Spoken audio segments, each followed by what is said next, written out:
Stephen stared at the freshly covered grave, his weathered hand resting on the cold marble headstone. 7 days ago, he had buried Margaret, his wife, of 35 years.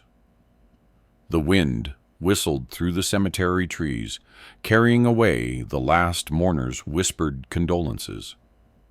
Only his son Norman and daughter-in-law Olivia lingered, standing at a distance that seemed both respectful and calculated. "I love you, Maggie," he whispered, using the nickname only he had been allowed. "I'll see this through, I promise." As he turned from the grave, Stephen caught the exchange of glances between Norman and Olivia. Not grief, but anticipation. While he had been saying goodbye to the love of his life, they had been mentally tallying their inheritance. The realization settled in his chest like a stone. The drive home was silent. Stephen's mind wandered through decades of memories. Meeting Margaret at 26, her encouragement when he started Crawford Industries from nothing, her steadfast support through 18-hour workdays. She had raised Norman while he built their fortune, believing that sacrifice would be worth it. Now at 61, with a company worth $12 million, Stephen wondered if they'd been wrong. At home, Stephen moved through rooms filled with Margaret's presents. The crystal paperweight from their trip to Ireland family photos, where they actually looked happy. Everything held memories, making her absence more profound. He paused in his study, running his fingers over the mahogany desk she'd given him for their 10th anniversary. This room had witnessed his transformation from struggling contractor to successful businessman. It would soon witness another transformation. A week later, Stephen sat behind that same desk, waiting for Norman and Olivia to arrive for what they believed would be the inheritance meeting. Beside him lay a manila envelope he'd been carrying for days, its contents potentially explosive. At exactly 3 o'clock, Norman entered. At 33, Norman had inherited Margaret's tall frame, but none of her warmth.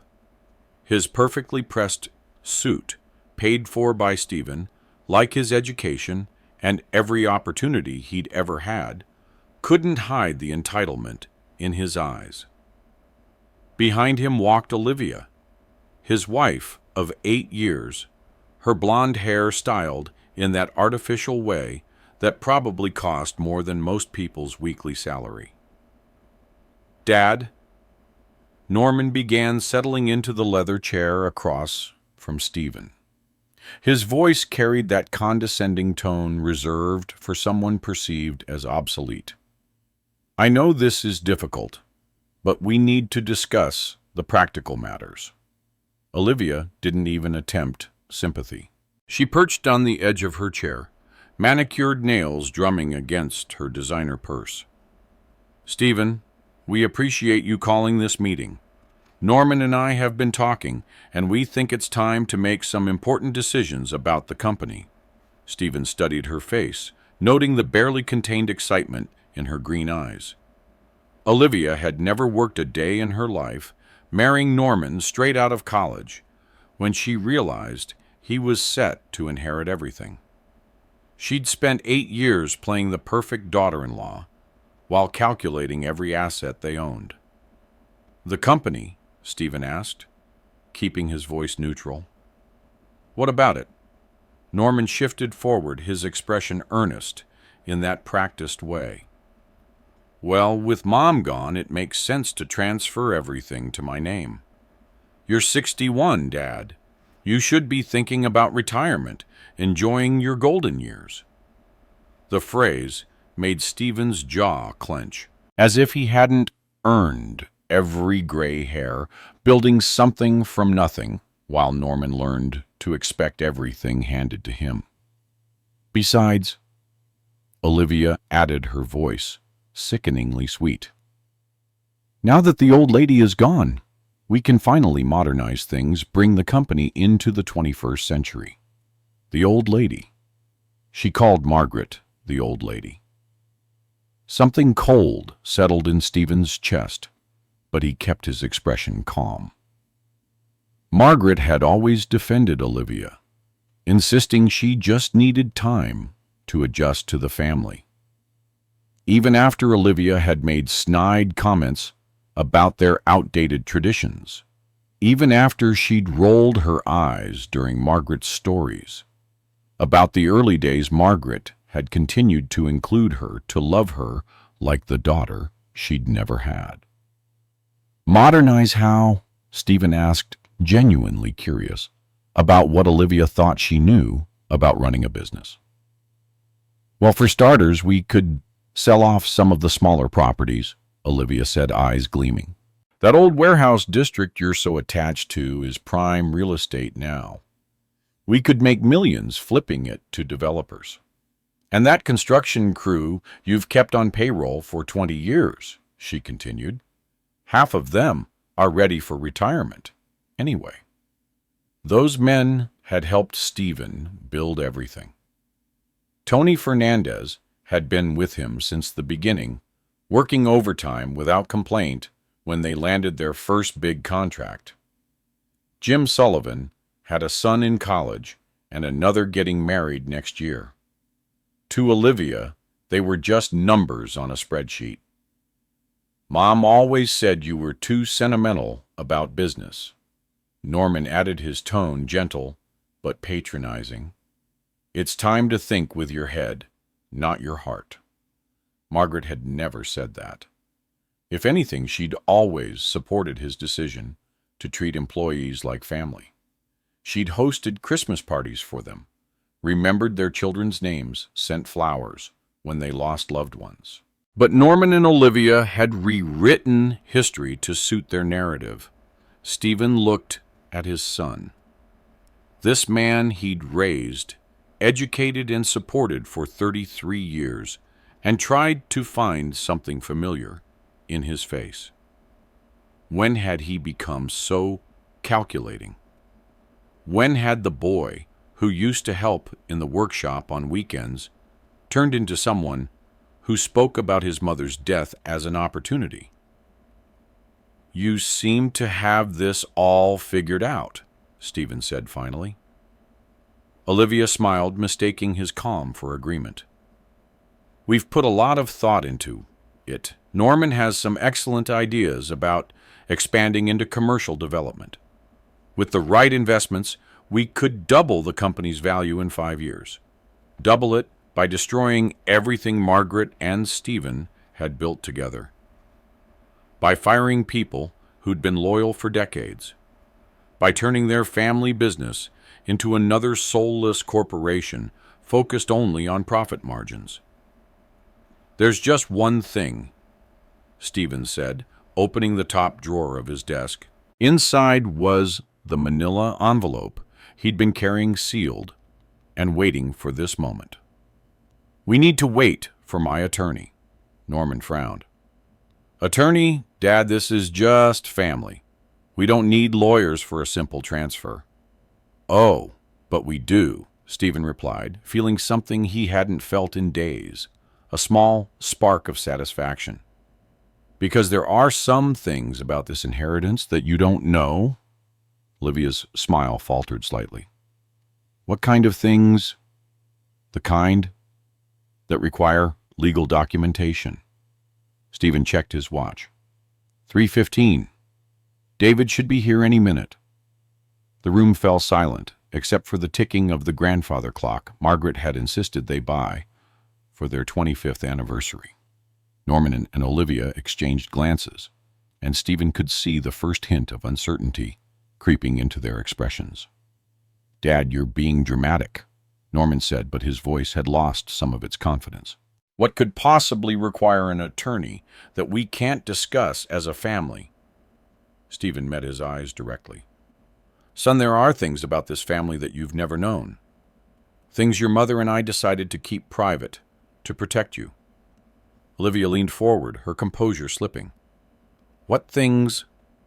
The doorbell rang before Stephen could answer, echoing through the house like a bell tolling the end of their assumptions.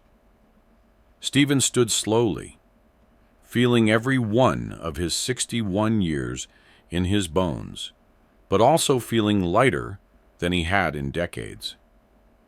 "That would be David," he said, walking toward the door. "And after today, you'll understand why your mother's death changes nothing about this company's ownership."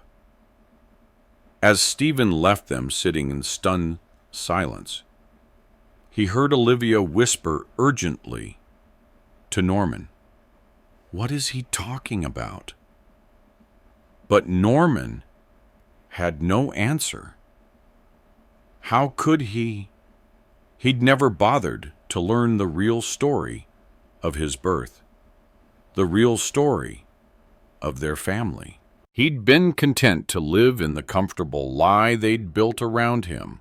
Today that lie was about to crumble, and with it, every assumption they'd made about their future. David Hendris had been Stephen's attorney for 15 years, ever since the old family lawyer retired. He was a sharp man in his 50s, the kind who never said more than necessary, but always came prepared. Today he carried a leather briefcase that seemed heavier than usual, and his expression was more serious than Stephen had ever seen it. "Stephen," he said, shaking his hand firmly, "I'm sorry for your loss. Margaret was a remarkable woman." "Thank you, David." "They're waiting in the study." As they walked down the hallway, past family photos that chronicled 33 years of carefully constructed happiness, Stephen felt the weight of what was about to happen. Margaret had begged him to take this secret to their graves. "He's your son in every way that matters," she'd said during their last conversation in the hospital. "Don't destroy that." But sitting in that room today, watching Olivia disrespect Margaret's memory and listening to Norman speak about her death as a business opportunity, Stephen knew Margaret had been wrong. Some truths needed to see daylight, especially when people tried to profit from lies. Norman and Olivia stood when Stephen and David entered. David nodded politely to them, but Stephen could see his professional mask was firmly in place. He knew what was coming. "David, you remember my son Norman and his wife Olivia?" Stephen said, settling back into his chair. "Of course, again, my condolences on your mother's passing," David said to Norman, who nodded stiffly.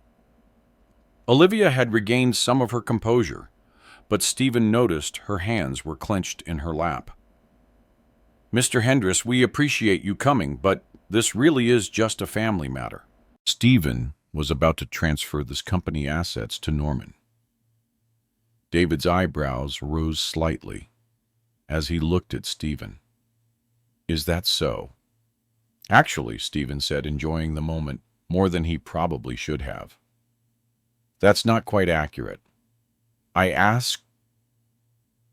asked you here because there are some documents Norman and Olivia need to see before any transfers can be discussed." David opened his briefcase and pulled out a thick folder. "Stephen, are you certain you want to proceed with this? Once this information is shared, there's no going back." Norman's face had gone pale. "What information, Dad? What is this about?" Stephen looked at his son. The boy he'd raised, the man he'd supported, the person who'd just spent the last hour planning to dismantle everything his mother and he had built. "Norman, do you remember when you were 7 and you asked me why you didn't look like me?" A flicker of confusion crossed Norman's face. "You said I looked like Mom's side of the family. I lied." The words hung in the air like smoke. Olivia's mouth opened slightly, and Norman actually took a step backward. "David," Stephen said quietly, "please show them the DNA test results." David removed a laboratory report from the folder, The kind with official letterhead and scientific terminology that left no room for interpretation. He placed it on the desk where all three of them could see it. "This test was conducted 3 weeks ago," David explained in his professional voice. "It compares DNA samples from Stephen Crawford and Norman Crawford." Norman's hands shook as he reached for the paper. Stephen watched his eyes scan the technical jargon until they reached the conclusion in bold letters: probability of paternity, 0%. "This is impossible," Olivia whispered, but her voice lacked conviction. "I'm afraid it's quite conclusive," David said. "Norman is not Stephen's biological son." The silence that followed was deafening. Norman sank into his chair, the paper still clutched in his hands. Olivia stared at Stephen as if he'd physically struck her. "But how?" Norman's voice was barely audible. "When did you know?" Stephen leaned back, feeling a strange mixture of relief and sadness. The secret he'd carried for 26 years was finally free. "I suspected when you were 7. You were curious about genetics in school, asking questions about eye color and blood types, so I had a test done privately." 26 years. Olivia's voice was shrill now. "You've known for 26 years. 26 years, Stephen confirmed. "And in all that time, I never said a word. I raised you, Norman. I paid for your education, your wedding, your house. I treated you exactly like my son because that's what I chose to do." Norman looked up from the paper, his eyes filled with tears. "Why? Why would you do that?" The question Stephen had been dreading. Because the answer revealed just how broken their family had been long before Margaret's death. "Because your mother begged me to," he said simply. "She made a mistake, Norman. A terrible mistake that lasted one weekend when we were going through a rough patch in our marriage. She regretted it immediately. But by the time she realized she was pregnant, it was too late to undo what had happened." Stephen could see Norman trying to process this, trying to reconcile the mother he'd known with the woman Stephen was describing. "Who?" Norman asked. "Who was he?" "A client, someone who was working with us on a project in Chicago. Margaret had gone there for a conference. I was stuck here dealing with a construction crisis. We'd been fighting about money, about the future of the company. She was lonely. He was charming. And she made a choice. She spent the rest of her life regretting." Olivia had gone very quiet, but Stephen could see her mind racing, calculating what this meant for their plans. "The man's name was Robert Hayes," Stephen continued. "He died in a car accident when you were 12. Margaret never told him about you. As far as I know, you're his only child." Norman set the paper down with trembling hands. "So everything I thought I knew about my life is a lie?"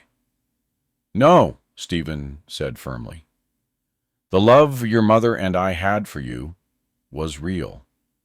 The life we built together was real. The only lie was the biology." "But the company," Olivia said suddenly, her voice sharp with panic. "If Norman isn't your son, then what happens to the inheritance?" And there it was, even faced with the complete upheaval of her husband's identity, her first concern was money. David cleared his throat. "That's actually why Stephen asked me here today. The inheritance situation is more complicated than you might think." He pulled out another document, this one thick with legal language and official seals.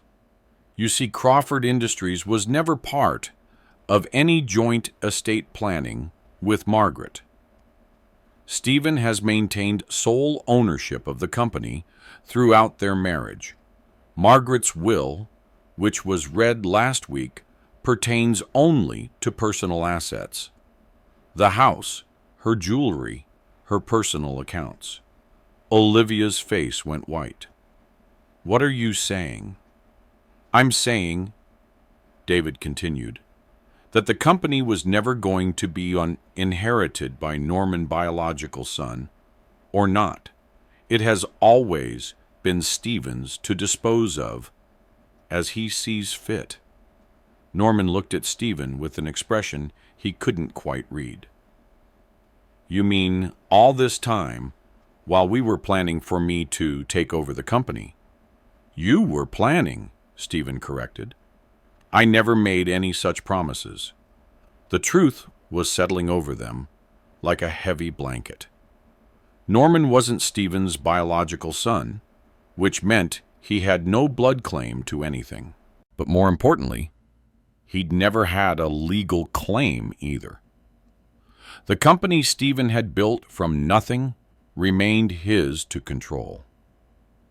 This is insane, Olivia said, standing up abruptly. You can't just destroy a family like this. Norman has been your son for 33 years. You can't take that away now. I'm not taking anything away, Stephen said calmly. I'm simply revealing what has always been true. The question now is what Norman chooses to do with this information. Norman was staring at the DNA test results again, his whole world reorganizing itself around this new reality. Did Mom suffer? He asked suddenly, knowing this secret. Every day, Stephen admitted. She wanted to tell you so many times, especially when you started working at the company.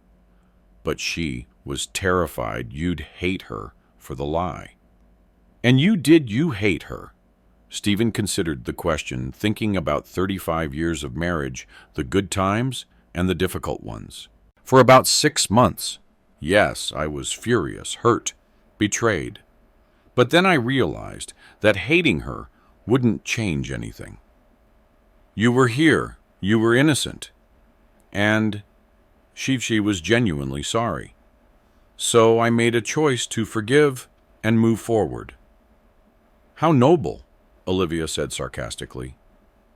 And now you're using this information to what, punish us? Stephen looked at her with the calm he'd been cultivating for years.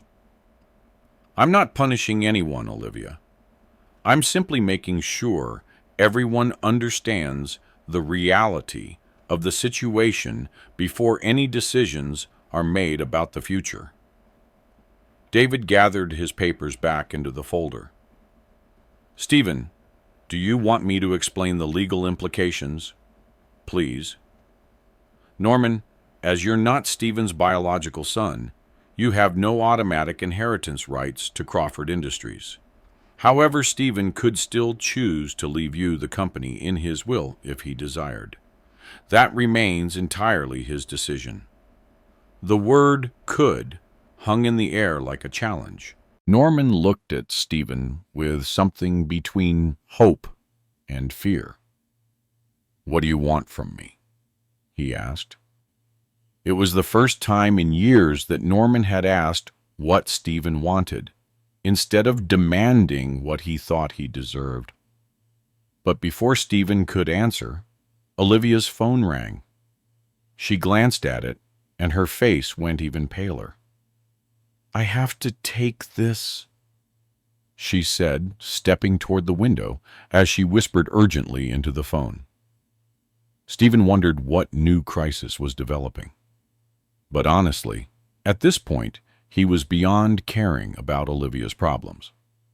The real question was whether Norman could handle the truth about his life, and more importantly, whether he could become the man his mother and Stephen had always hoped he would be.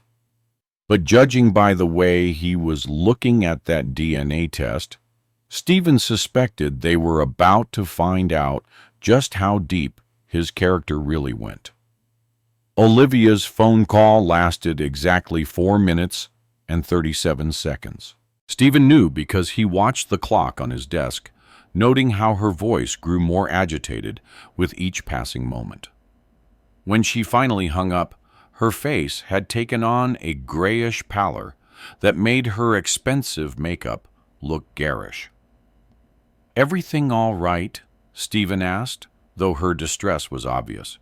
She forced a thump that didn't reach her eyes. "Just a friend calling about Margaret's funeral arrangements. Nothing important." It was a lie. Stephen had been watching people lie to him for 40 years in business. And Olivia had never been particularly skilled at deception, but he let it slide for now. There were more pressing matters to address. Norman was still holding the DNA test results, turning the pages as if somehow the words would change if he stared at them long enough.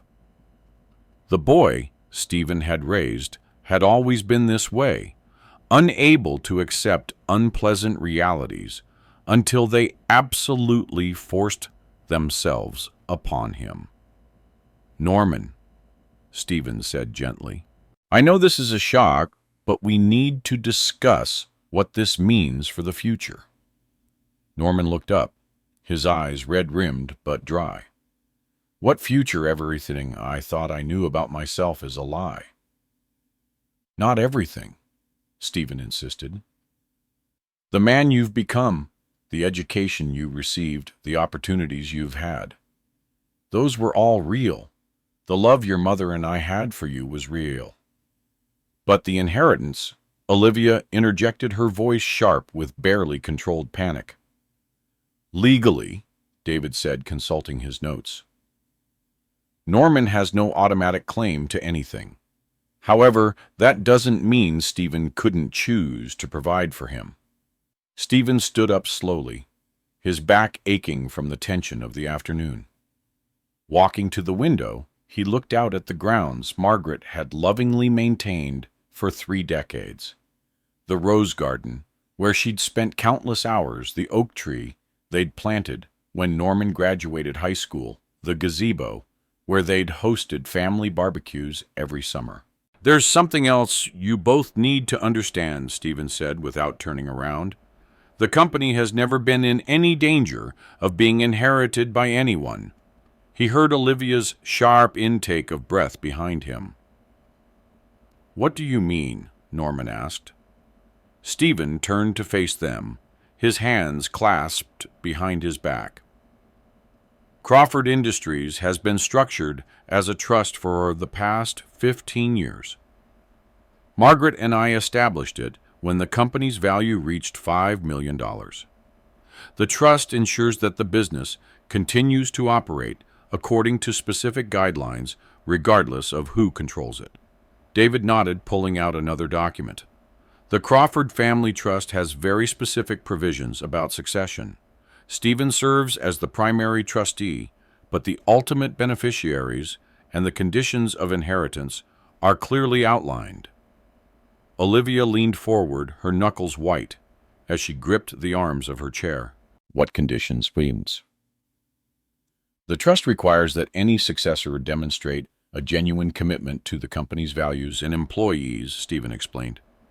"They must work in the business for a minimum of 5 years in a meaningful capacity, not just as a figurehead. They must show financial responsibility and ethical behavior. And they must understand that the company exists to serve the community, not just to generate profit." Norman's face went pale. 5 years of actual work. The question revealed everything Stephen needed to know about his character. In 8 years of marriage to Olivia, Norman had worked sporadically at the company, usually in comfortable positions that required little real effort. He'd shown up when it suited him, delegated actual work to others, and spent most of his time planning how to spend the money he expected to inherit. 5 years of real contribution. Stephen confirmed.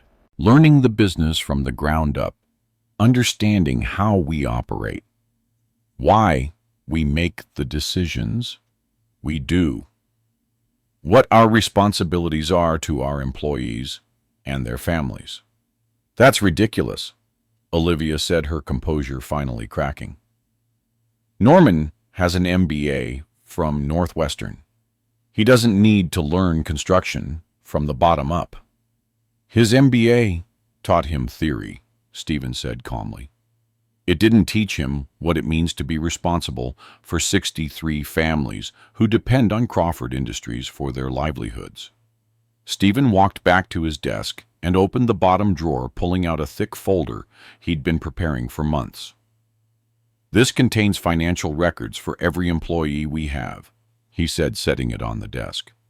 Their salaries, their families' medical needs, their children's college plans.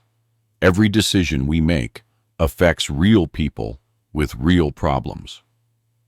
Norman reached for the folder with trembling hands. As he opened it, Stephen watched his expression change from confusion to something approaching understanding. Tony Fernandez has been with us for 22 years, Stephen continued. His daughter just started at the University of Illinois. His wife is undergoing cancer treatment. The insurance we provide is the only thing standing between their family and bankruptcy. Stephen flipped to another page. Jim Sullivan has twin boys who will be college-aged in 3 years. His wife teaches elementary school. They've been saving for 15 years to give those boys opportunities they never had. Dad, I know these people, Norman said quietly. You know their names, Stephen corrected. You don't know their stories. You don't understand what it would mean to their lives if someone decided to modernize the company by cutting staff or selling assets. Olivia stood up abruptly, her face flushed with anger. This is emotional manipulation. You're trying to guilt Norman into accepting whatever scraps you decide to throw him. I'm trying to help him understand what real responsibility looks like, Stephen said, meeting her glare steadily. Something neither of you has ever demonstrated. How dare you, she snapped. Norman has worked hard his entire life. Stephen almost laughed at that. Norman has never worked hard a day in his life. He's coasted on expectations and entitlement just like you have. The words hung in the air like a slap. Norman flinched, but he didn't deny it. Deep down, he knew Stephen was right. But here's what I'm prepared to offer, Stephen continued, looking directly at his son. If Norman wants to prove he's worthy of inheriting this company, he can start tomorrow. Entry-level position, normal salary, no special treatment. He works his way up like everyone else, learns every aspect of the business, and demonstrates that he understands what it means to be a leader. Yeah. And if he does that, Olivia asked, her voice tight, if he does that successfully for 5 years, shows genuine growth and commitment, then yes, the trust provisions allow for him to inherit controlling interest in Crawford Industries. Norman looked up from the employee files, his expression more serious than Stephen had seen it in years. And if I don't, then the trust dissolves the company and distributes the assets according to other provisions I've established. The employees receive generous severance packages, and the remaining value goes to charitable organizations that Margaret and I supported. You'd destroy the company rather than let Norman inherit it. Livia's voice was shrill with disbelief. I'd prevent the company from being destroyed by someone who doesn't understand its true value, Stephen corrected. Crawford Industries isn't just a source of profit. It's a legacy, a responsibility, a commitment to the people who've helped build it. David cleared his throat. Stephen, should I explain the timeline? Stephen nodded. Norman has 30 days to decide whether he wants to accept these terms. If he chooses not to, or if he starts and then quits before completing the 5-year commitment, the dissolution process begins immediately. The room fell silent, except for the ticking of the grandfather clock. Norman was staring at the employee files, his face cycling through emotions. Stephen couldn't quite read. Olivia was breathing rapidly, clearly calculating the implications of what Stephen had just revealed. There's one more thing, Stephen said, pulling out the final document from his desk. Olivia, this concerns you directly. Her head snapped up, eyes wide with alarm. The trust includes provisions about family stability and influence. If Norman chooses to accept this challenge, he'll need to demonstrate that his personal life supports his professional growth. What does that mean? She asked. Though Stephen could see, she already suspected.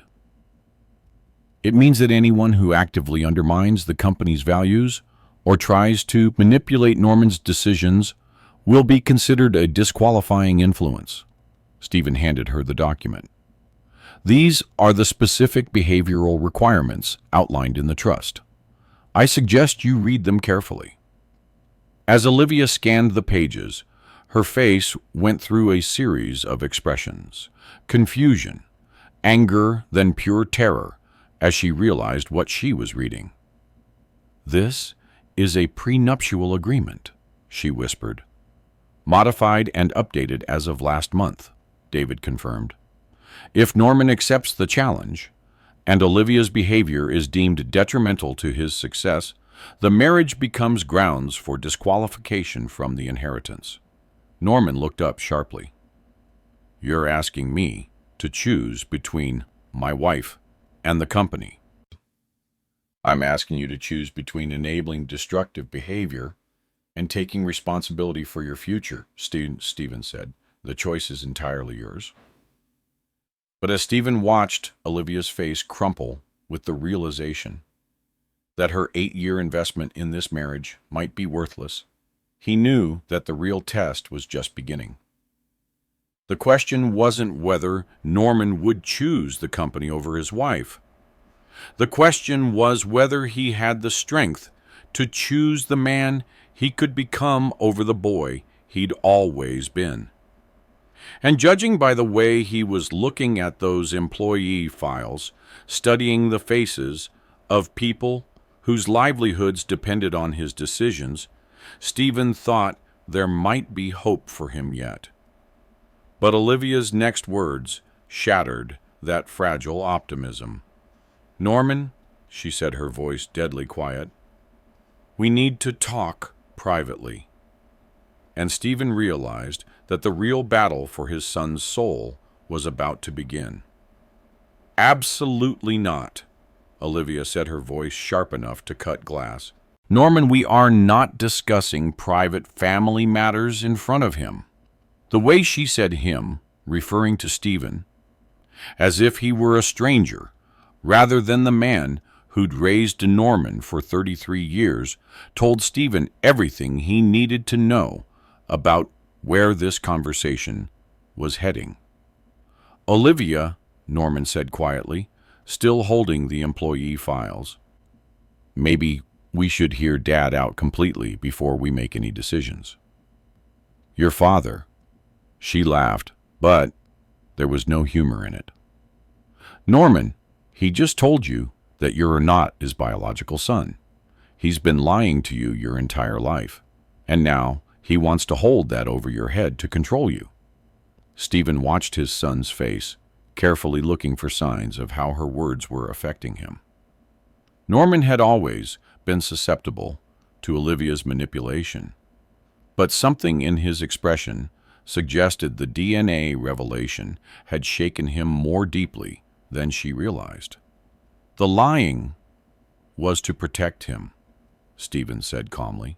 just like every other sacrifice Margaret and I made over the years. Sacrifice? Olivia's voice rose an octave. You mean like the sacrifice of paying for his education at the best schools? Or the sacrifice of giving him a job at your company without him having to earn it, those kinds of sacrifices? David shifted uncomfortably in his chair. Perhaps I should give you some privacy to discuss this. No, Stephen said firmly. Stay. I want a witness to whatever threats are about to be made. Olivia's eyes flashed dangerously. Threats? Who's making threats? You're the one trying to blackmail your own son into 5 years of manual labor. I'm offering him the opportunity to earn something meaningful, Stephen corrected. Something no one can take away from him. What he should have inherited automatically, she shot back, if you hadn't decided to play God with DNA tests and legal technicalities. Wow. Norman set the files down and looked at his wife with an expression Stephen had never seen before. Disappointment mixed with something that might have been recognition. Olivia, stop, he said quietly. Stop. She whirled on him. Norman, he's manipulating you. Can't you see that he drops this bombshell about your paternity, then immediately offers you a way to earn what should have been yours anyway? It's psychological warfare. Stephen had to admit she wasn't entirely wrong about the manipulation aspect. He had deliberately chosen this moment to reveal both the DNA results and the trust provisions, but her interpretation of his motives was completely backwards. You think this is about control? Stephen said to Olivia. It's actually about freedom. I'm giving Norman the chance to prove to himself that he's capable of more than either of you believe. Freedom, she laughed harshly. 5 years of grunt work under your thumb is freedom. 5 years of learning to stand on his own without handouts or expectations is freedom, Stephen said. Something he's never experienced. Norman was quiet through this exchange, his gaze moving between his wife and Stephen, like he was watching a tennis match. But Stephen could see something shifting in his expression, a growing awareness that this conversation was about more than inheritance. Norman, Olivia said, her voice suddenly softer, more calculating. Think about what he's really asking. He wants you to abandon everything we've planned, everything we've worked toward, to prove yourself to a man who's admitted he's not even your real father. That hit Norman like a physical blow. Stephen saw him flinch, saw the pain cross his features. He raised me, Norman said quietly. Biology doesn't change that. Doesn't it? Olivia pressed. Norman, your real father might have been a successful businessman, too. You might have inherited traits, abilities, connections that could serve you better than crawling around construction sites for 5 years. Stephen felt a cold fury building in his chest. She was trying to poison Norman against not just him, but against the very foundation of who he was. Robert Hayes was a mid-level marketing executive who died drunk behind the wheel of his car. Stephen said, his voice cutting through her fantasy. He had no business, no inheritance, no legacy except the son he never knew existed.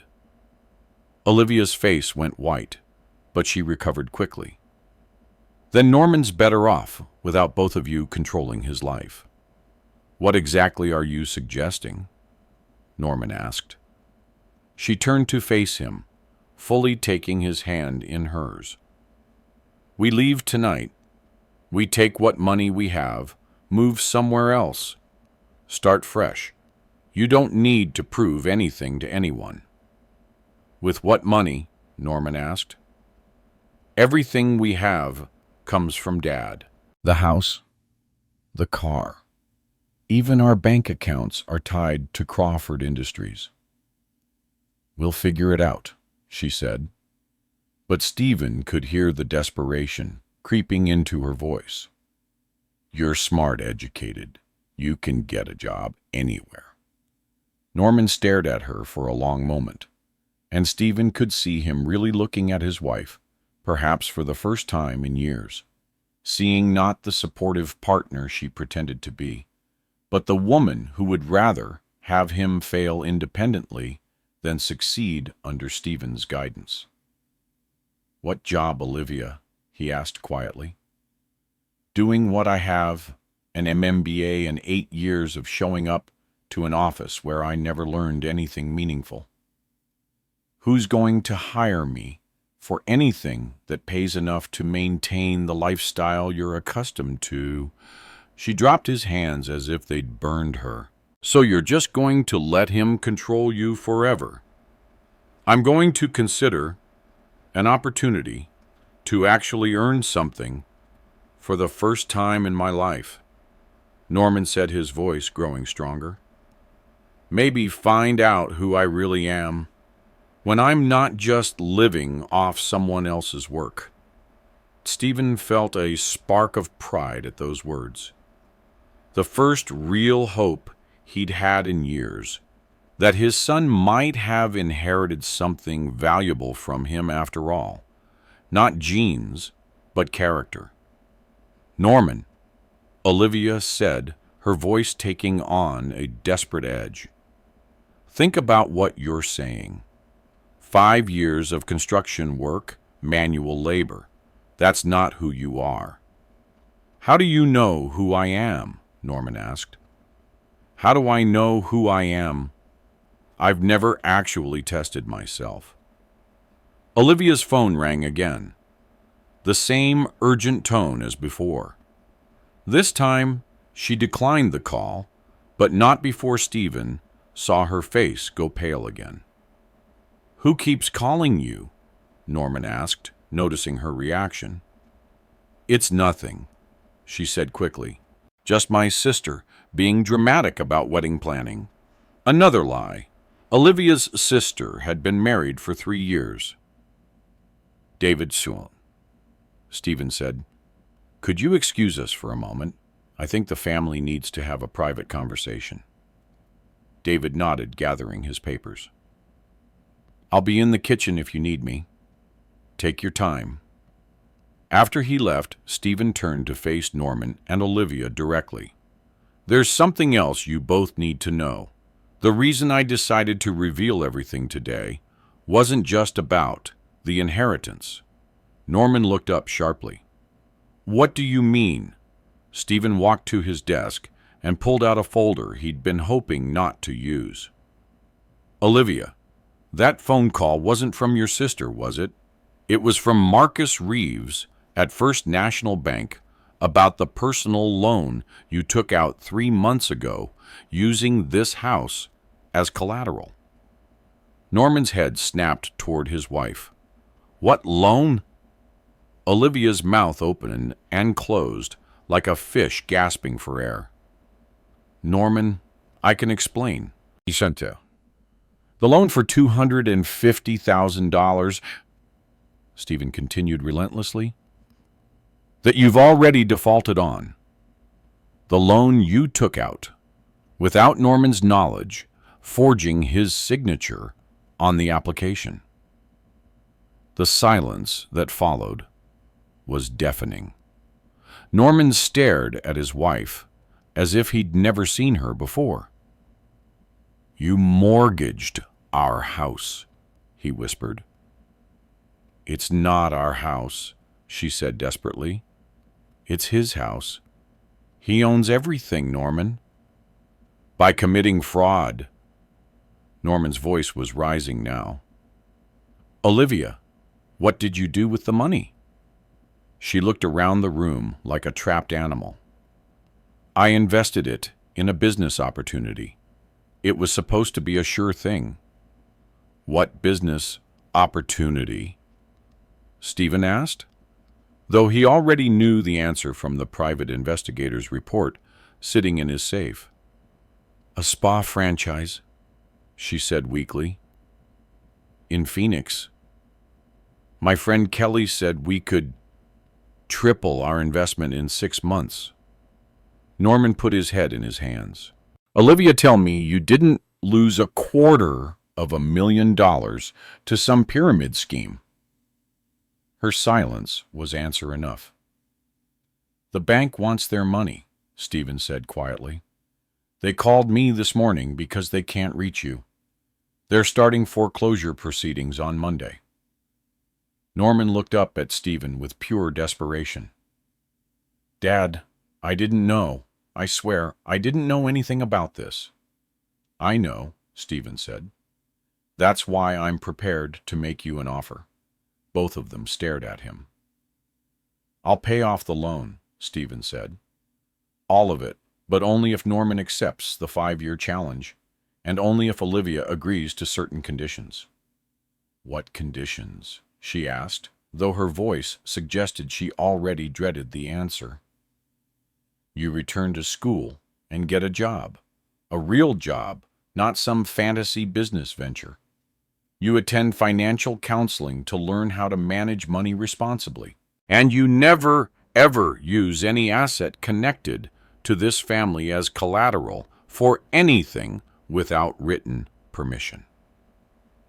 Olivia's face cycled through rage, humiliation, and finally, something resembling fear as she realized her options had just evaporated. "And if we refuse," Norman asked, "then you declare bankruptcy, lose the house, and start over with nothing but the clothes on your backs," Stephen said simply. "Your choice." Norman looked at his wife, then at Stephen, then at the employee files still scattered across the desk. Stephen could see him weighing his options, perhaps for the first time in his adult life, forced to make a decision based on reality, rather than expectations. "I need time to think," he said finally. "You have until tomorrow morning," Stephen said. "The bank wants an answer by close of business Monday." As they left Norman walking like a man in a daze, and Olivia practically vibrating with fury, Stephen wondered if he'd just saved his son or destroyed him. But watching Norman pause in the doorway to look back at those employee files one more time, Stephen thought, maybe, just maybe, he'd given him the push he needed to finally grow up. Time would tell if it was enough. Norman didn't call that evening or the next morning. By 10 Sunday, Stephen was starting to wonder if he'd taken Olivia's advice and simply disappeared. It wouldn't have been the first time he'd run from a difficult decision, though it would certainly have been the most expensive. Stephen was having his second cup of coffee when he heard a car in the driveway. Through the kitchen window, he watched Norman get out of his boo alone. No Olivia. That was either a very good sign or a very bad one. Norman knocked on the front door, which struck Stephen as odd, since he'd always just walked in before. Stephen opened it to find his son, looking like he'd aged 5 years overnight. His clothes were wrinkled, his hair disheveled, and there were dark circles under his eyes that suggested he'd spent the night wrestling with demons Stephen knew all too well. "Dad, can we talk?" Norman's voice was quiet, stripped of its usual confidence. Stephen stepped aside to let him in. Norman asked for coffee, and they sat at the kitchen table, the same table where Margaret had served thousands of meals over the years, where she'd helped Norman with homework, where they'd discussed everything from his first girlfriend to his career plans, the same table where she'd cried when Stephen confronted her about the affair 34 years ago. Where's Olivia? Stephen sipped his coffee, keeping his tone casual. Norman stared into his cup like it might contain answers. At her mother's. We had a long conversation last night. A very long conversation. I imagine you did. Norman looked up, his eyes carrying a weight Stephen hadn't seen before. She knew about my real father. Stephen felt his stomach drop. What? She's known for 2 years. She hired a private investigator after we started having financial problems. She thought if she could prove I wasn't your biological son, she could contest your will directly, cut you out of the picture entirely. Stephen set his cup down harder than necessary. She what? The investigator found Robert Hayes's death certificate, tracked down people who knew him and Mom. Livia's been planning this for 2 years, Dad. She married me thinking I'd inherit everything. And when that looked uncertain, she decided to take matters into her own hands. The betrayal, Stephen felt, wasn't for himself. It was for Norman, who'd just discovered that his wife had married him for money and stayed married to him for the same reason. The loan, Stephen said, understanding flooding through him. She took it out because she thought she could force a settlement before you inherited anything legitimately. Norman nodded miserably. She was going to use the money to hire lawyers to challenge the trust. She figured if she could prove you weren't my father and that you'd been defrauding the inheritance laws, somehow she could get a court to force an immediate transfer of assets. Except she lost the money to a scam instead. Kelly Morrison isn't her friend, Norman said bitterly. She's a con artist who runs fake investment schemes targeting desperate housewives. Olivia found her online and thought she was smarter than everyone else who'd been suckered. Stephen studied his son's face, looking for signs of how he was processing this cascade of revelations. How are you handling all this? Norman laughed, but there was no humor in it. My wife married me for money I was never going to inherit, based on a father I never actually had, using information she kept secret while planning to destroy the only real father I've ever known. How do you think I'm handling it? I think you're stronger than you realize, Stephen said carefully. The fact that you're here, asking questions instead of running away, tells me something important about your character. Does it because I feel like I don't know anything about myself anymore? I don't know who my real father was. I don't know if anything I believed about my life was true. And I apparently can't even pick a trustworthy wife. Stephen leaned forward, choosing his words carefully. The man who raised you was real. The love your mother had for you was real. The opportunities you've had were real. The only thing that wasn't real was Olivia's motives. Norman was quiet for a long time, staring out the window at Margaret's rose garden. She wants me to fight you. She says if I take your challenge, I'm letting you control me for another 5 years. What do you think? I think, he paused, struggling with the words. I think I've been controlled my whole life. First by expectations, then by comfort, then by Olivia's ambitions. Maybe it's time I found out what I'm actually capable of when I'm working for something that matters. Stephen felt something he hadn't experienced in years, genuine pride in his son. The challenge isn't just about proving yourself to me. It's about proving something to yourself. Norman nodded slowly. I know. That's why I'm going to accept it.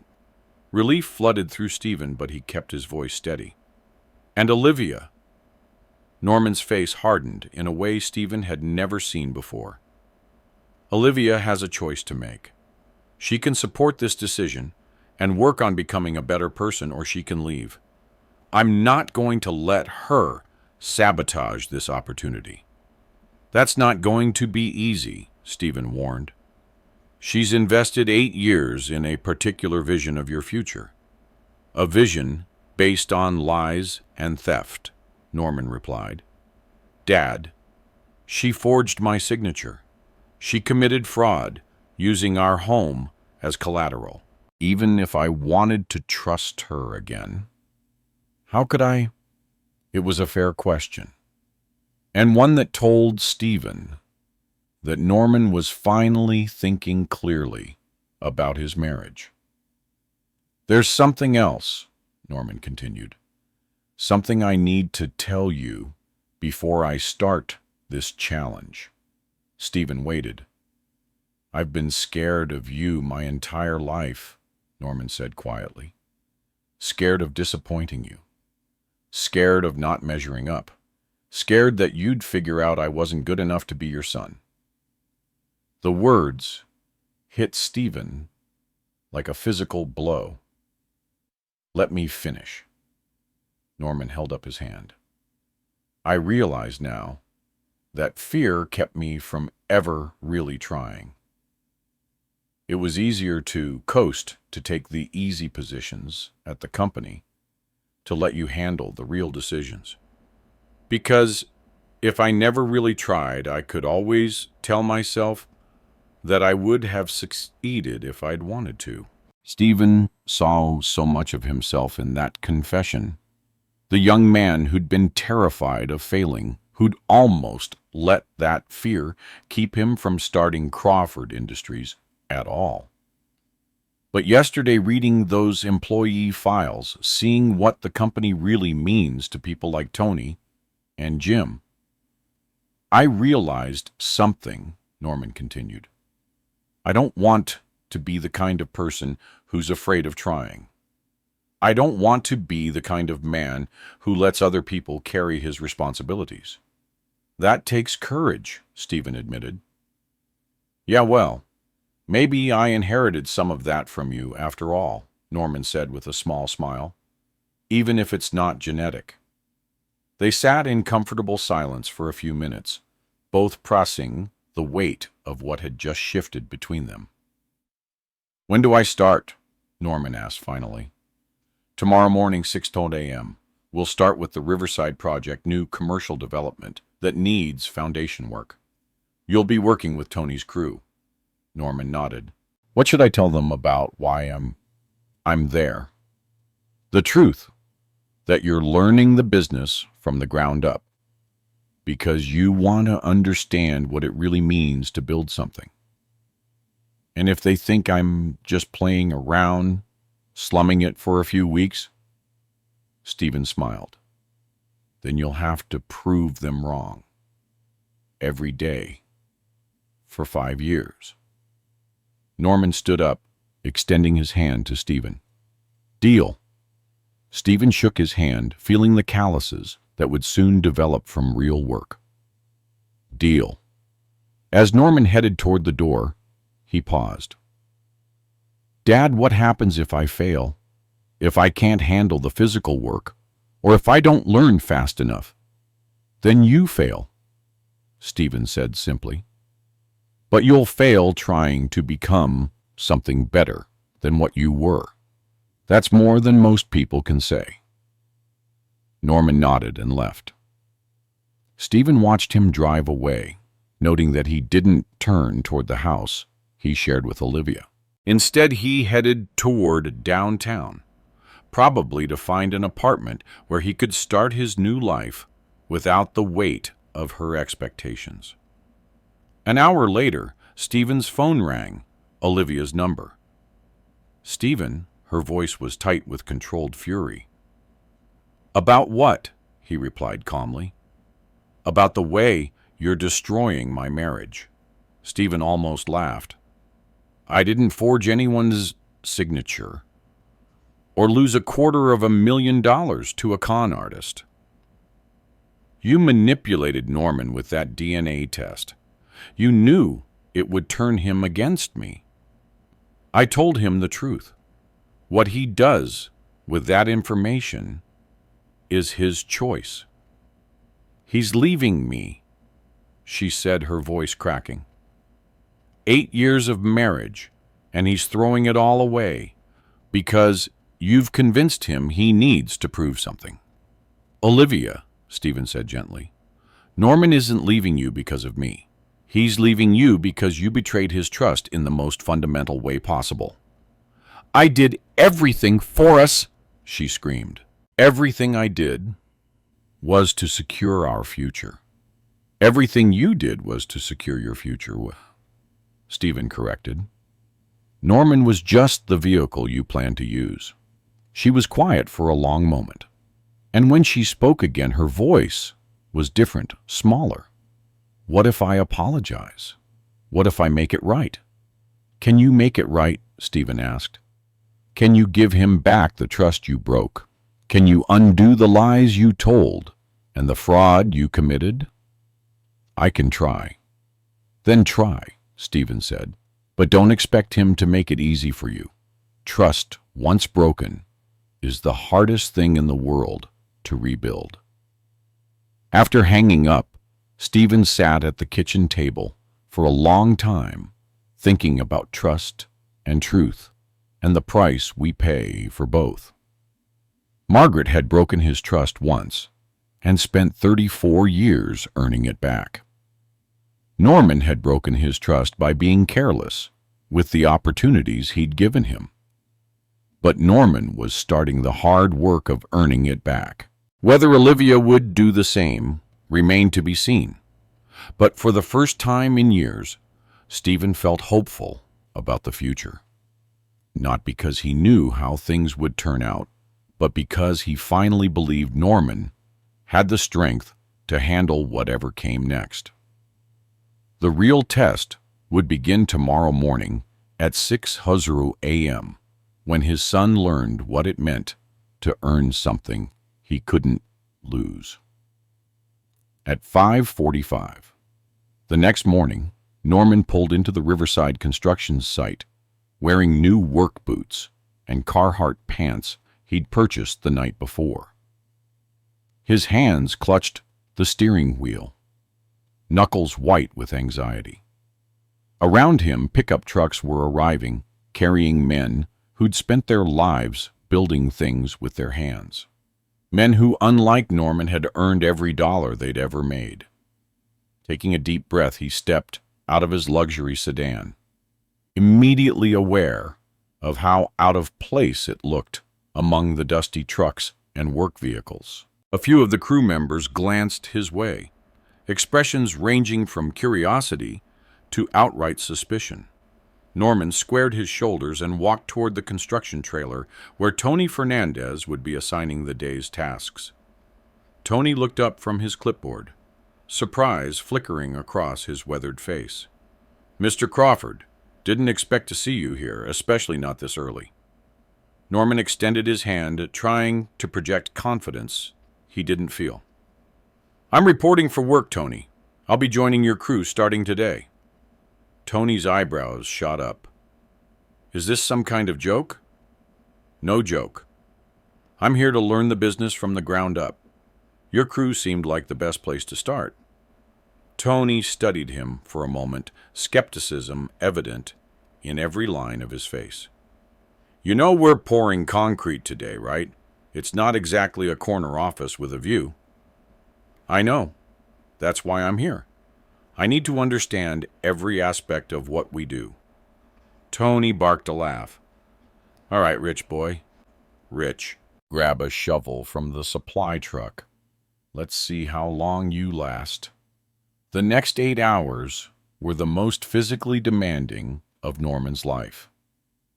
By 10 a.m., his back was screaming in protest. By noon, blisters had formed and popped on his palms, despite the new work gloves. By 3 p.m., every muscle in his body was trembling with exhaustion. But he didn't quit. He kept shoveling, kept hauling, kept working alongside men who'd been doing this job for decades. The crew members barely spoke to him that first day, clearly expecting him to walk off the job before closing time.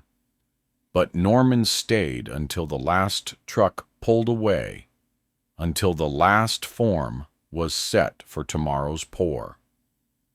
As he climbed back into his car, body aching in ways he hadn't known possible, he felt a strange sense of accomplishment.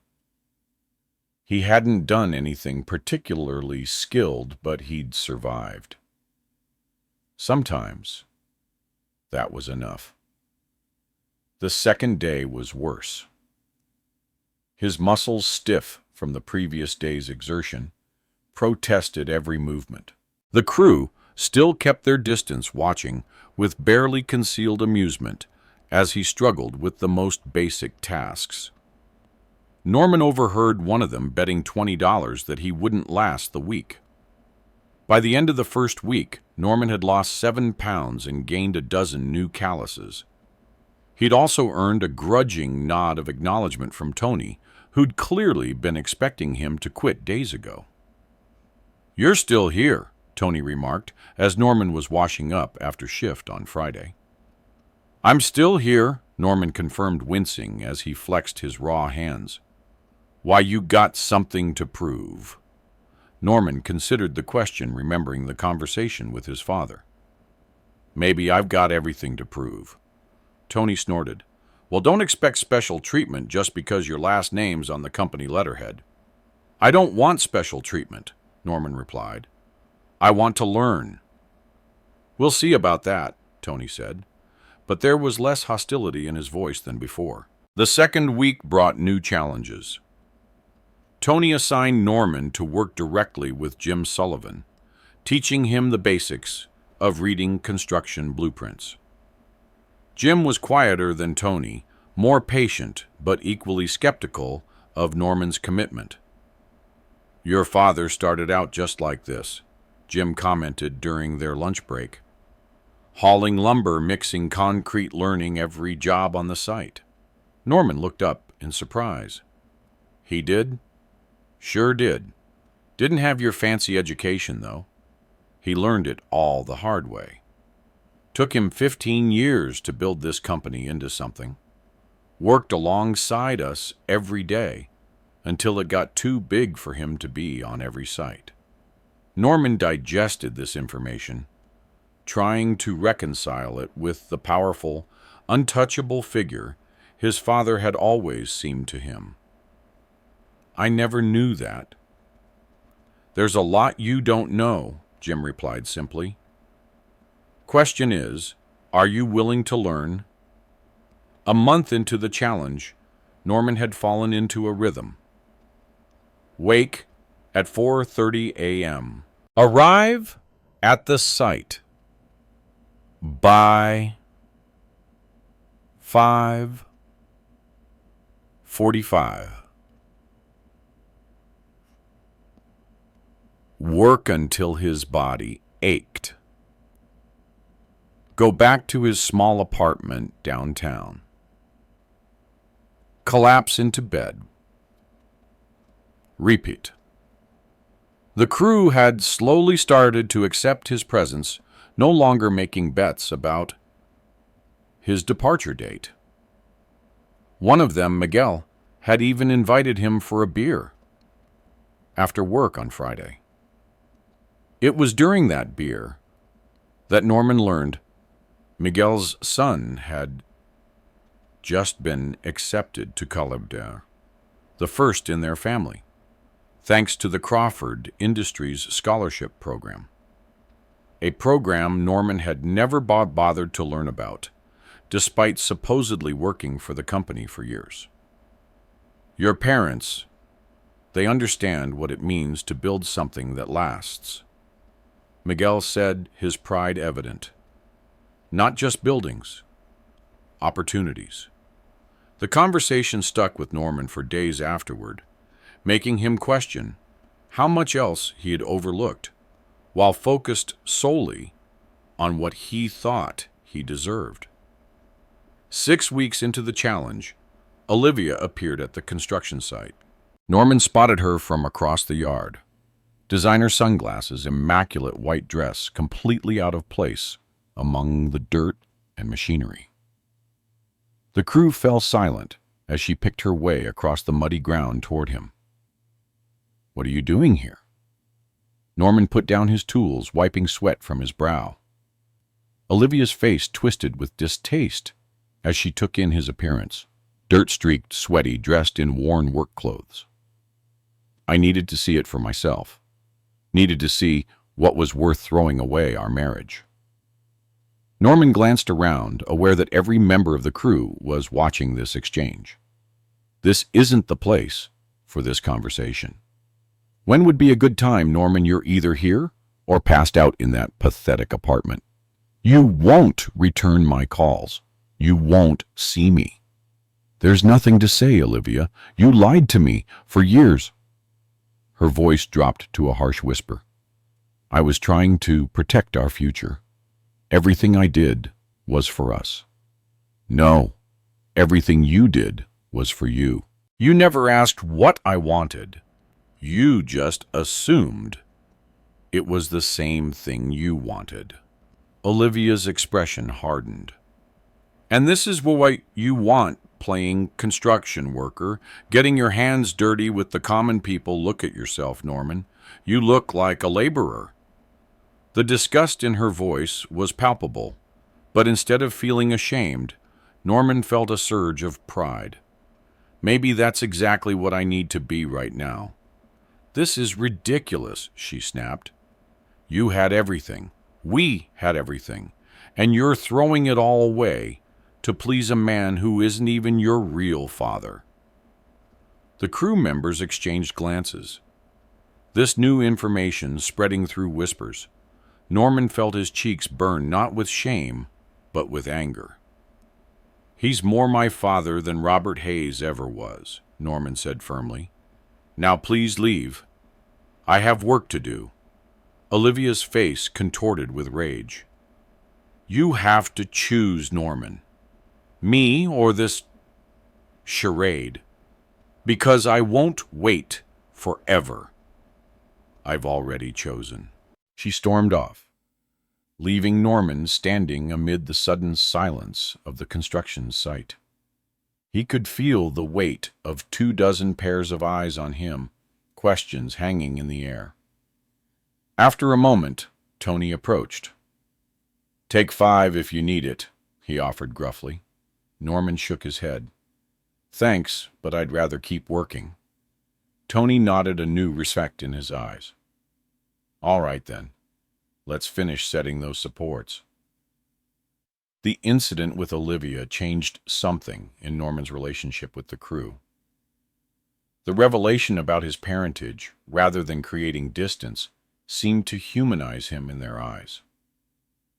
They began to include him more, teach him more, treat him less like the boss's son, and more like a colleague who happened to share the company name. 3 months into the challenge, disaster struck. Norman fell from a scaffold, not far enough to cause serious injury, but enough to sprain his ankle badly. The doctor ordered a week of rest, keeping weight off the injury. Confined to his apartment, Norman sank into a dark mood, convinced this setback would derail his progress. On the second day of his enforced rest, there was a knock at his door. Stephen stood on the threshold holding a weathered photo album. "Thought you might want some company," Stephen said, settling into Norman's small living room. "I failed," Norman blurted out. "A stupid accident, and I'm already falling behind." Stephen opened the album, pointing to a faded photograph of himself, much younger, arm in a cast. 1989. Broke my arm when a support beam shifted unexpectedly. Was out for 6 weeks. He turned the page, showing another photo, Stephen with stitches across his forehead.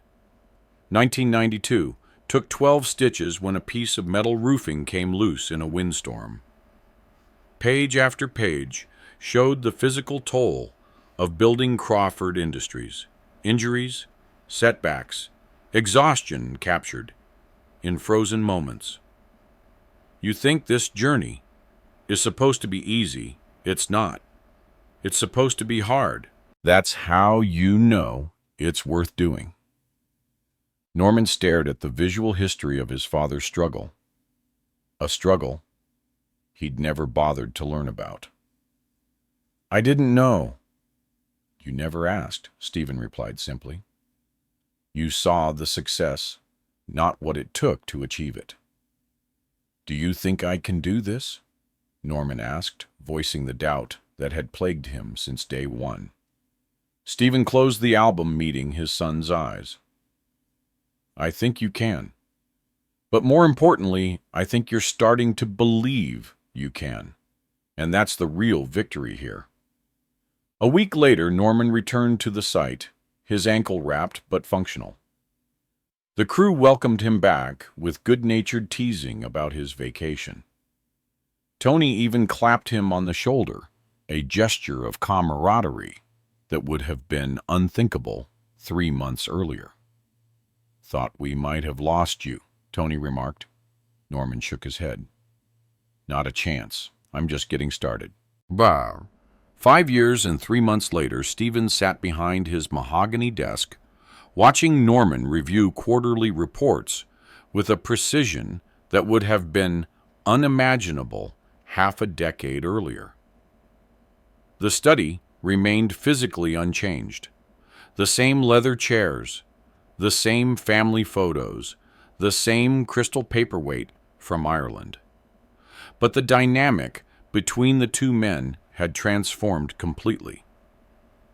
Norman was no longer the entitled son demanding an inheritance, but a man who had earned his place through thousands of days of honest work.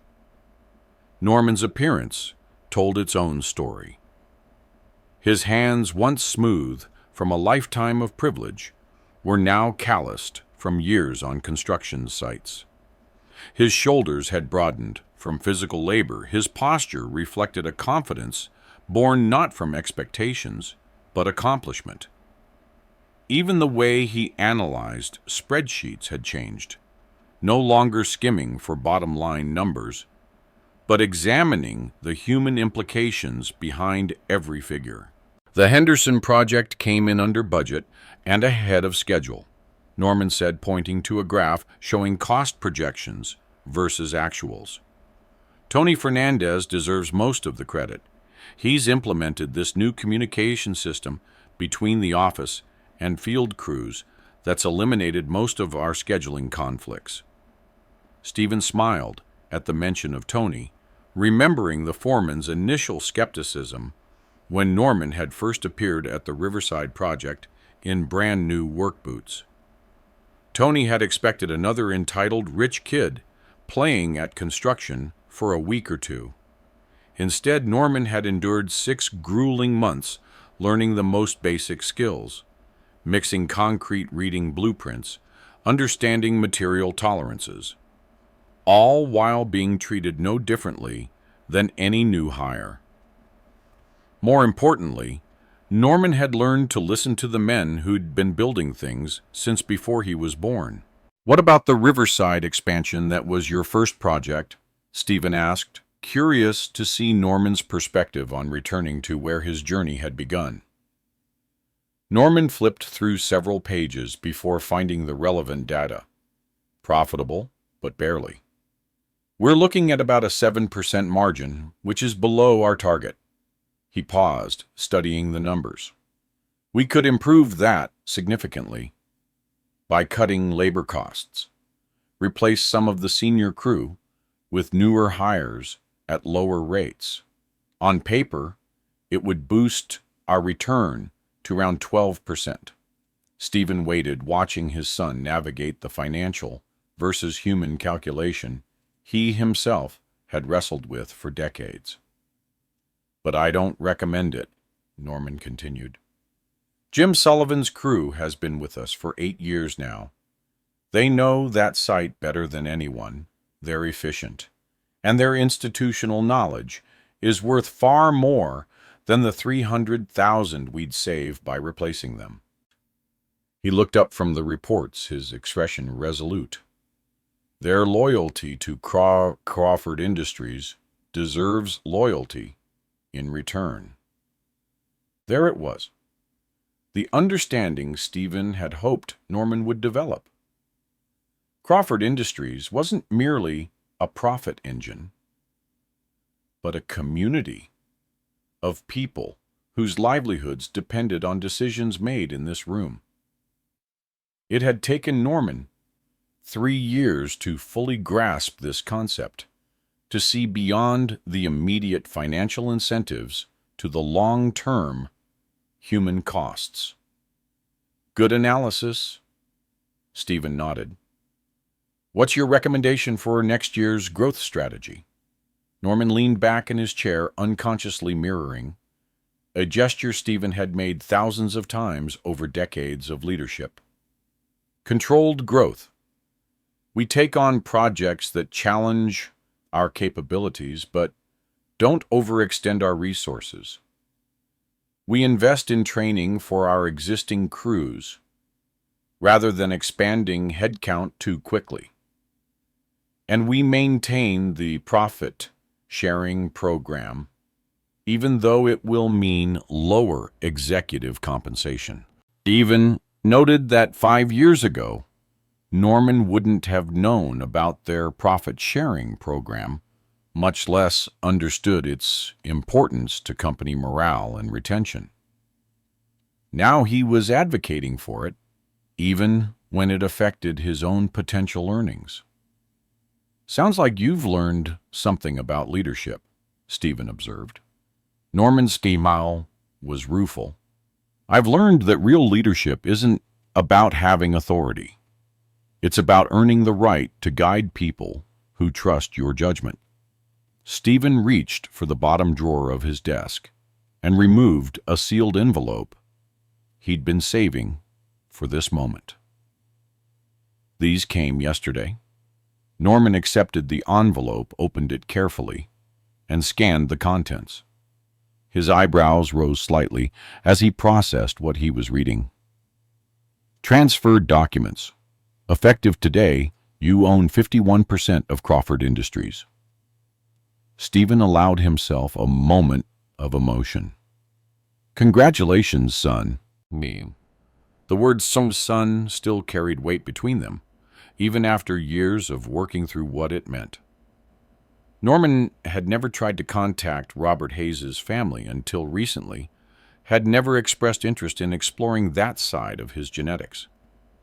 You raised me, he'd said during his second year of the challenge. That makes you my father in every way that matters. Norman studied the documents for a long moment. Dad, I need to ask you something, and I need you to be honest. Always. Did you always plan to give me the company, even before I proved anything? Stephen had anticipated this question, knowing it would eventually come. No, he answered truthfully. When I designed the trust, I genuinely didn't know if you'd accept the challenge, much less succeed at it.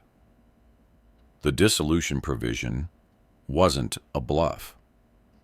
I was prepared to end Crawford Industries rather than let it be destroyed by someone who didn't understand its true value. Bear. Norman nodded slowly, satisfaction rather than disappointment crossing his face. Good. That makes this mean something.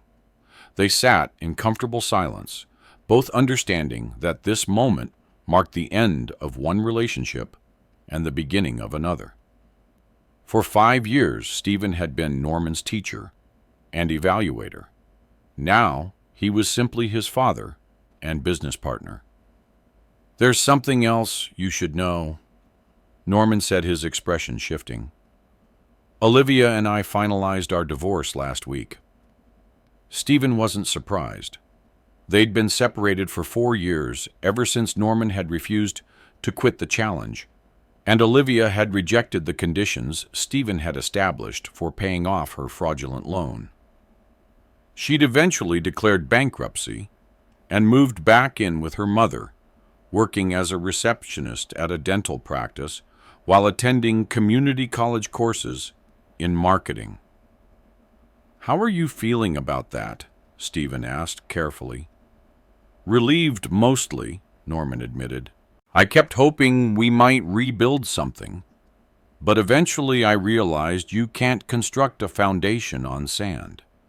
She never really loved me. She loved what she thought I represented." He shook his head. "For years I blamed myself for not being what she wanted, but now I understand that what she wanted wasn't real." "Have you spoken with her recently?" Norman's expression darkened slightly. "She called after the divorce was finalized. Apparently she's engaged to her bankruptcy attorney." Stephen felt a flare of anger, but Norman continued with surprising equanimity. "She congratulated me on finally getting what I always wanted." Norman's laugh held no bitterness. That's what she never understood. It was never about getting the company. It was about becoming someone who deserved to lead it. A knock interrupted them. "Come in," Stephen called. Tony Fernandez entered, his work boots carefully wiped clean, despite having come directly from a job site. His weathered face split into the wide grin he'd worn ever since Norman had been promoted to project manager 3 years earlier. "Sorry to interrupt, Mr. Crawford." Tony nodded to Stephen before turning to Norman. "Just wanted to congratulate you in person." The crew heard the news. He extended his hand to Norman. "5 years ago, I gave you 3 days before you'd quit. I was wrong. You've earned this." Norman accepted the handshake firmly. "Thank you, Tony. Your opinion means more to me than you know." After Tony left, Norman turned back to Stephen. "I have a proposal I'd like to discuss." "I'm listening." "I want to establish the Margaret Crawford Foundation, a nonprofit that provides college scholarships for children of construction workers and tradespeople." Norman's voice remained steady, but Stephen could hear the emotion underneath. "Fund it with 5% of the company's annual profits." Stephen felt his throat tighten at the mention of Margaret's name. She would have loved that idea. "I know. I remember her telling me about how hard it was for you both when you were starting out. How she worked 2 jobs to help you finish your degree. She always said education was the foundation of everything else you built." It was true. Margaret had sacrificed her own educational dreams to support Stephen's, had worked nights and weekends to ensure he could complete his engineering courses. A foundation in her name, helping other families avoid those same struggles, felt like the perfect memorial. "I'll have David draw up the papers." Stephen said, emotion evident despite his effort to maintain composure. As the afternoon progressed, they discussed plans for the company's future, the foundation structure, and Norman's vision for growth. But beneath the business conversation was something deeper, a recognition that they'd both become different people than they had been 5 years ago. Stephen was no longer the controlling father, terrified of letting go. Norman was no longer the entitled son, afraid of failing. They had found their way to a relationship based on mutual respect rather than obligation or expectation. "Dad," Norman said, as they prepared to conclude their meeting, "I want you to know something. These 5 years weren't just about proving I could run the company. They were about proving I could be the son you and Mom deserved." "You were always that son," Stephen replied quietly. "You just needed time to discover it for yourself." As Norman gathered the reports and left carrying his first official briefing, as majority owner of Crawford Industries, Stephen remained at his desk, contemplating the journey they had taken together. Margaret would have been proud of them both, not because Norman had inherited the company, but because he had inherited something far more valuable, the understanding that some things in life must be earned, not given. 2 months later, Stephen stood in the backyard of the family home where Margaret's rose garden bloomed in full summer glory. Workers were putting the finishing touches on a temporary stage and seating area for the foundation's first scholarship award ceremony. Norman moved among them with natural authority, respected but not distant trusted, because he had proven himself worthy of trust. "She would be proud," came a voice beside Stephen. Jim Sullivan stood there. His twin boys, now college graduates themselves, both working for Crawford Industries in different capacities. "Of Norman?" Stephen asked. "Of both of you," Jim replied. "Not many fathers could have done what you did, given up control of something they built from nothing, all to let their son find his own way." Stephen had never considered it from that perspective. But Jim was right. The hardest part of these 5 years hadn't been watching Norman struggle. It had been resisting the urge to make things easier for him, to step in when he faltered, to smooth the path ahead. But Stephen had understood, perhaps instinctively, that true growth requires genuine challenge. "Norman did all the hard work," Stephen said, watching his son troubleshoot an issue with the sound system, his confidence evident in every movement. "Because you gave him the chance to," Jim countered. "Most men in your position would have just handed over the keys and hoped for the best." The scholarship recipients began arriving with their families, 20 students from across the state, all children of construction workers or tradespeople, all first-generation college attendees. Stephen watched Norman greet each family personally, taking time to hear their stories, making them feel welcome, not as charity cases, but as honored guests. A mother with hands roughened from years of cleaning houses to support her daughter's education wiped away tears as Norman explained that her child's full 4-year tuition would be covered. "Your sacrifice matters," Stephen overheard his son tell her. "We're just making sure it pays off." The ceremony began with Norman taking the podium, the confidence in his stance balanced by the humility in his eyes as he surveyed the gathering. "Welcome to the inaugural Margaret Crawford Scholarship Ceremony," he began. "Today we honor not just these 20 exceptional students, but also the parents and families whose hard work and sacrifice have made their dreams possible." Stephen felt a swell of pride as Norman continued explaining the Foundation's mission and its commitment to supporting education within the construction industry. "My mother always believed that education was the most powerful tool for building a better future," Norman said, his voice carrying across the garden.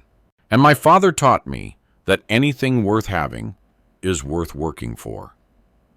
As the scholarships were awarded, one by one, Stephen watched the faces of the recipients, their shock, their gratitude, their sudden freedom from the crushing weight of educational debt. These young people would attend college, unburdened by financial stress, able to focus entirely on learning and growth. It was exactly what Margaret would have wanted. After the ceremony, as families mingled over refreshments, Norman found his way back to Stephen's side. "What do you think?" he asked, a hint of the old insecurity flashing momentarily across his face. "I think your mother would be speechless," Stephen replied honestly. "This is a legacy she would have cherished far more than buildings or bank accounts." Norman nodded, surveying the gathering. "I was thinking we could expand next year. Maybe add trade school scholarships for students who aren't interested in traditional college. Not everyone wants to be an engineer or accountant. Margaret would approve, Stephen agreed. She always said, we need people who can build things, not just design them. A young woman approached them hesitantly, one of the scholarship recipients. Mr. Crawford, I just wanted to say thank you, both of you. Her voice wavered slightly. My dad has worked construction his whole life, and this means everything to our family. What are you planning to study? Norman asked. Civil engineering, she replied, her chin lifting with quiet pride. I want to design the buildings my dad helps construct. After she left, Norman turned to Stephen, his expression thoughtful. You know, I think I finally understand. Understand what? Why you made me work for this. Why you couldn't just give me the company. It's not about the money or the power. It's about the responsibility that comes with it, about knowing that your decisions affect real people's lives. Stephen nodded, grateful that Norman had reached this understanding on his own. The most valuable things I have ever built aren't made of concrete and steel. They're the opportunities I have created, the lives I've helped improve. I used to think you were just being controlling, Norman admitted, making me jump through hoops to prove something. But now, I see you were trying to teach me the one thing I couldn't learn in business school. And what's that? Norman's eyes scanned the gathering, the families celebrating the Crawford employees who had volunteered to help with the event, the community they had built together. That what we build is only as strong as why we build it. The wisdom in those words struck Stephen deeply. In that moment, he knew with absolute certainty that Crawford Industries would thrive under Norman's leadership. Not because Norman had his blood or his name, but because he had finally embraced the values that made the company worth preserving in the first place. As the afternoon progressed, Stephen found himself drawn to the memorial garden they had created for Margaret at the edge of the property. Her favorite roses bloomed in profusion, surrounding a simple stone bench where he often sat to feel close to her. Today, though, he wasn't seeking solace for grief. He came to share a victory. We did it, Maggie, he whispered, touching the smooth stone engraved with her name. Our boy found his way. He could almost hear her reply, the gentle teasing that had been her way of showing love. You always did take the hard road, Stephen. Perhaps she had been right to ask him to keep the truth buried. Perhaps revealing it had been a risk that could have destroyed their family completely. But seeing Norman now, confident, compassionate, capable, Stephen knew he'd made the right choice. Some truths, painful though they might be, set us free in ways we cannot anticipate. As evening fell, and the last of the guests departed, Norman joined Stephen on the bench. They sat in companionable silence, watching the sun set over the property that had been their family home for more than 3 decades. I've been thinking about the future, Norman said finally, about what comes next. And what have you decided? Norman's gaze was steady, assured in a way it had never been before the challenge. I want to expand the foundation's work, not just scholarships, but apprenticeship programs, career training, mentorship opportunities. I want Crawford Industries to be known not just for what we build, but for who we build up. The vision was ambitious, far-reaching, and perfectly aligned with everything Stephen and Margaret had valued most. It wasn't about profit or prestige. It was about purpose. Your mother once told me, Stephen recalled, that the measure of a successful life isn't what you accumulate. It's what you leave behind that makes the world better than you found it. Norman nodded, absorbing the wisdom. That's a standard worth living up to. Together, they walked back toward the house. As darkness fell, two men connected not by blood, but by choice, by the daily decisions they'd each made to honor what mattered most. The company Stephen had built would continue under Norman's guidance, evolving and growing in ways Stephen might never have imagined.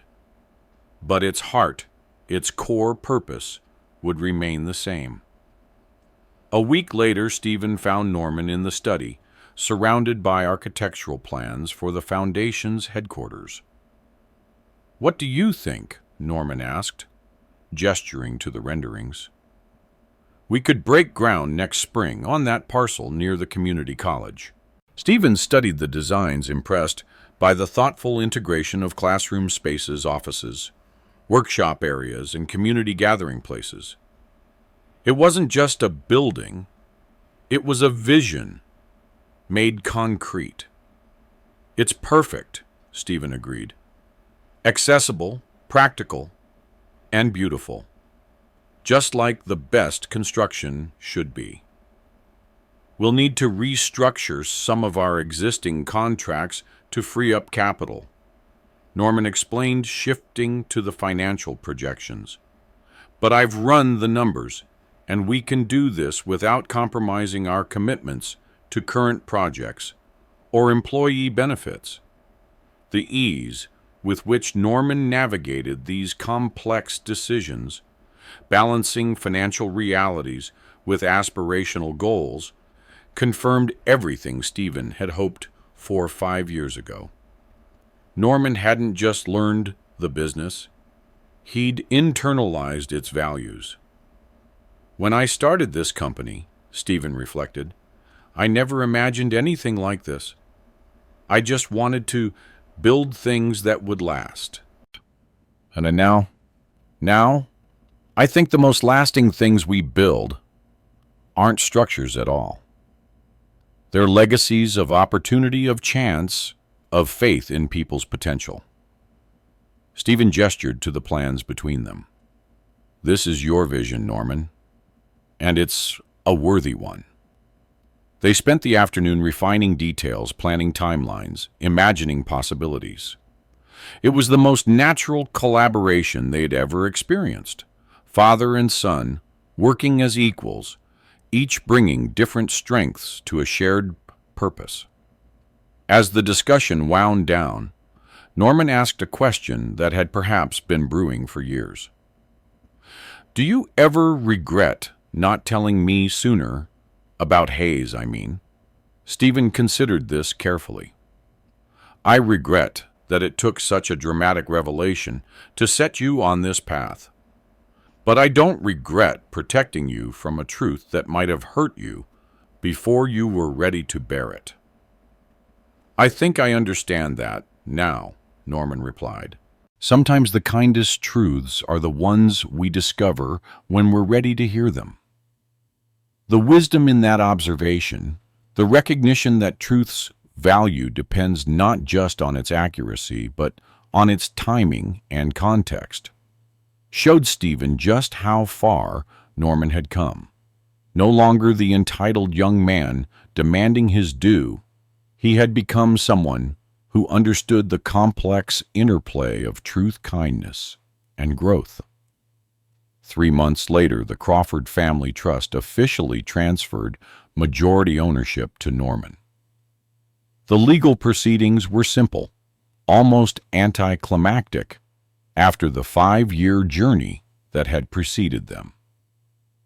David Hendress, still serving as their attorney, nodded with satisfaction as the final papers were signed. "If you don't mind my saying so," David remarked, "this is the most successful succession plan I've ever witnessed. Most family businesses don't survive the transition to the second generation." "Most succession plans don't include a 5-year construction apprenticeship," Norman replied with a wry smile. "That's precisely why it worked," David countered on. "You earned this, Norman, every bit of it." That evening, Crawford Industries hosted a company-wide celebration to launch the Margaret Crawford Foundation as an independent nonprofit entity. Employees from every level of the organization attended, from executives to construction crews. Many brought their families, creating a gathering that felt more like a community celebration than a corporate event. Stephen observed from a quiet corner, content to let Norman take center stage. This was his moment, the culmination of 5 years of transformation. Watching his son command the room with authentic authority, Stephen felt a profound sense of completion. Tony Fernandez appeared at Stephen's side, offering a glass of champagne. "Remember when you told me to put him on the Riverside project? I thought you'd lost your mind." Stephen chuckled. "I wasn't entirely sure I hadn't. He couldn't even hold a hammer properly." Tony recalled, shaking his head. "But he never quit. Even when those blisters on his hands were bleeding through his gloves, he kept going." "That's when I knew he'd make it," Stephen admitted. "Not because he was good at the work, but because he was willing to be bad at it until he got better." Across the room, Norman was introducing the foundation's newly hired director, a former construction worker's daughter with a Ph.D. in education policy.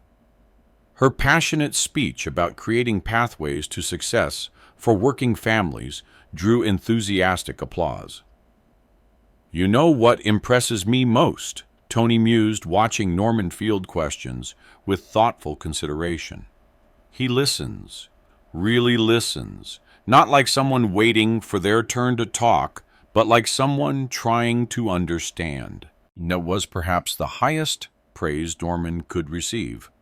Recognition not of his authority or intellect, but of his humanity, his willingness to see others as they truly were, to value their perspectives, to learn from their experiences.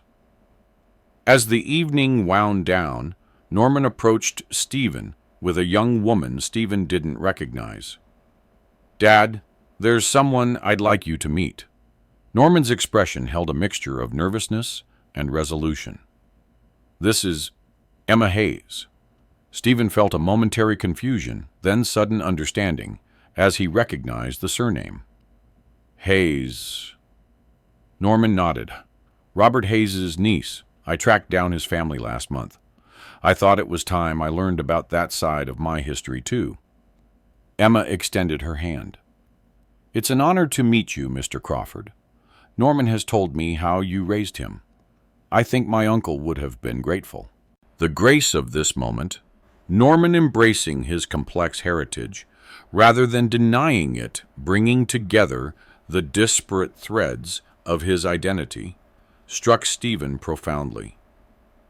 This wasn't the action of someone running from truth or hiding from complexity. It was the choice of a man secure enough in himself to acknowledge all the forces that had shaped him. "Emma's joining the foundation board," Norman explained. "She has experience in educational outreach that will be invaluable." Stephen shook her hand, impressed by Norman's ability to transform what could have been a source of shame or resentment into something constructive. "Welcome to the Crawford family, Ms. Hayes, in all the ways that matter." Later, as the last guest departed, Norman found Stephen again. "Thank you," he said simply. "For what?" "For believing I could be more than what I was. For not giving up on me when I gave you every reason to." Stephen placed a hand on Norman's shoulder. That's what fathers do. They see not just who their children are, but who they can become. The night air carried the scent of Margaret's roses, blooming now in their second flush of the season. Somewhere in the distance, a night bird called its voice, clear and strong against the darkness. Stephen thought about the journey they had traveled, the pain, the revelations, the growth, and knew with certainty that it had all been worthwhile. Norman Crawford would lead the company into its next chapter, not because of his name or his birthright, but because he had proven himself worthy of the trust. He had learned what Stephen had always hoped to teach him, that true inheritance isn't something received. It's something earned through understanding, commitment, and heart. And as they walked together toward the house that had witnessed so much of their family's history, Stephen knew that Margaret would have agreed this was the legacy they had always wanted to leave. Not buildings or bank accounts, but a son who understood that the most valuable things in life can never be inherited. They must be earned, one honest day at a time, through work that matters and decisions that honor the trust of those who depend on you. Some inheritances, it turned out, weren't about what was given at all. They were about what was found along the way.